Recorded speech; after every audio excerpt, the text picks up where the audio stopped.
लखनऊ में हुआ पबजी जैसा कांड। नेशनल शूटर ने माँ भाई को गोली मार दी, ब्लेड से खुद का हाथ काटा। पिता ने कहा बेटी का दोष नहीं।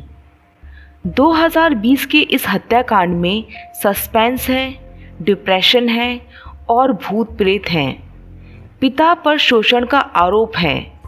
आइए जानते हैं हम पूरी कहानी। लेकिन उससे पहले अगर आपने हमारे इस चैनल क्रिमिनोलॉजी को सब्सक्राइब नहीं किया है तो उसे सब्सक्राइब करके बेल आइकन पर क्लिक कर दें ताकि आपको आगे आने वाली सच्ची घटनाओं पर आधारित कहानियों की वीडियोस की अपडेट मिलती रहे।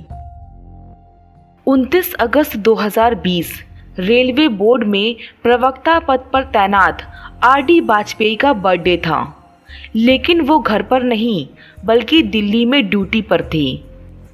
उन्हें लखनऊ के गौतमपल्ली थाना क्षेत्र के विवेकानंद मार्ग पर रेलवे ने सरकारी बंगला दे रखा था। बंगला नंबर 9 में आर.डी. वाजपेयी की पत्नी मालिनी दत्त वाजपेयी, बेटा सरवत वाजपेयी और 15 साल की उनकी नेशनल शूटर बेटी रहती थी। पत्नी मालिनी और बेटे सरवत ने शाम को आर.डी. वाजपेयी का बर्थडे वीडियो कॉन्फ्रेंसिंग के जरिए मनाने का फैसला किया था। दिन में सारी तैयारियां हो गई थीं और माँ बेटे थक कर एक ही बेड पर सो गए। दूसरे कमरे में 9वीं क्लास में पढ़ने वाली 15 साल की नेशनल शूटर बेटी .22 बोर की पिस्टल लेकर बैठी थी। दोपहर के 3 बजे कमरे से बाहर निकली, पिस्टल तानी और सोते हुए माँ को गोली मार दी। 20 साल का भाई सरवत उठ पाता इसके पहले ही उसे भी गोली मार दी। दोनों की मौके पर ही मौत हो गई। हत्या के बाद लड़की पिस्टल लेकर बाथरूम में गई। केचप से शीशे पर अंग्रेजी में डिसक्वालिफाइड ह्यूमन लिखा। लिखने के बाद पिस्टल से एक फायर शीशे के नीचे कर दिया। फ़ोन उठाया और मामा को लगा दिया। मामा से कहा मम्मी और भैया उठ नहीं रहे हैं। इतना कहकर रोने लगी। मामा डर गए, तुरंत अपनी माँ और घर के लोगों को लेकर बंगला नंबर 9 पहुँच गए। अंदर की हालत देखी तो सन्न रह गए। बेडरूम में उनकी बहन और भांजे की लाश पड़ी थी।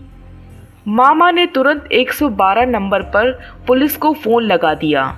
रेलवे बोर्ड के अधिकारी के घर डबल मर्डर की खबर से सनसनी मच गई। मौके पर तुरंत पीजीआई थाने के अधिकारी पहुंच गए। थोड़ी ही देर में डीजीपी एच.सी. अवस्थी घटना स्थल पर पहुंच गए। गोली मारने वाली लड़की दोनों हाथों को बांधकर रो रही थी। उसके हाथों में ब्लेड से कट लगे थे। पुलिस को पहले शक उसी पर गया। उससे पूछा गया तो जवाब आया, पापा आएंगे तभी बताऊंगी।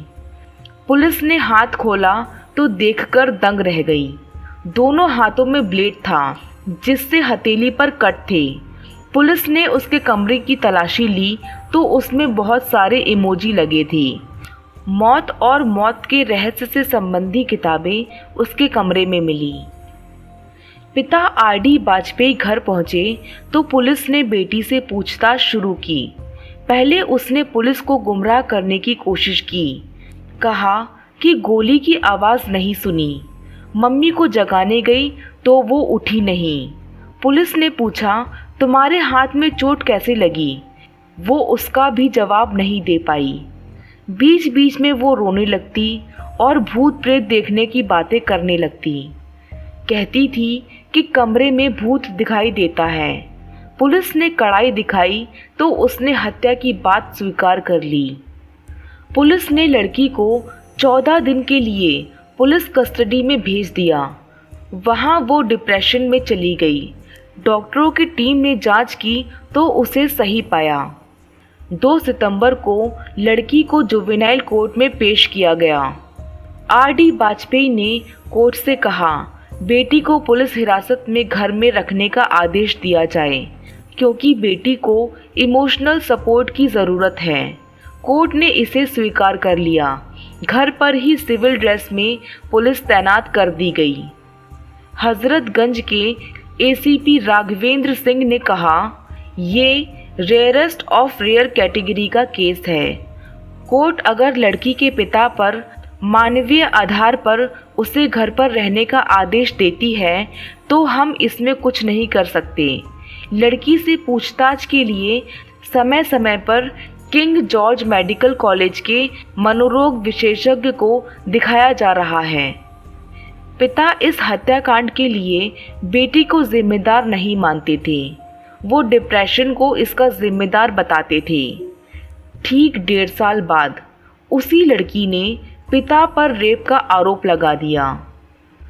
23 नवंबर 2021 को लड़की ने अपने पिता आरडी वाजपेयी पर रेप का आरोप लगाते हुए अलीगंज थाने में एफआईआर दर्ज करवाई।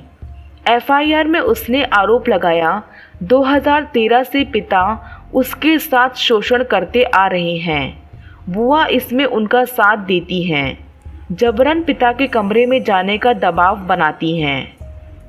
Additional DCP north Prachi Singh ने इस मामले की जांच शुरू की। 8 मार्च को पुलिस ने जांच करके दोनों आरोपियों के खिलाफ चार्जशीट दाखिल की। फिलहाल मामला कोर्ट में है। एक केस जो डिप्रेशन, भूत प्रेत और हत्या से जुड़ा था, वो 2 साल बाद रेप के कारण चर्चा में आ गया।